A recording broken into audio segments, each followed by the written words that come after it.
trying to focus on work, pero itong katrabaho ko may ibang agenda. While I was busy on the computer, my little one climbed behind my chair, started holding my face, kissing me, and distracting me with so much love. Place of fishing.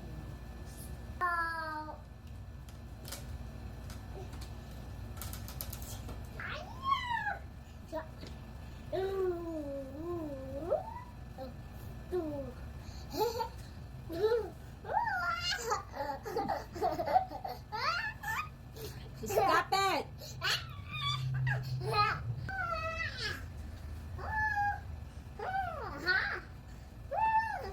Di ako nakapagtapos sa ganung trabaho, pero napuno naman ng lambing na araw ko.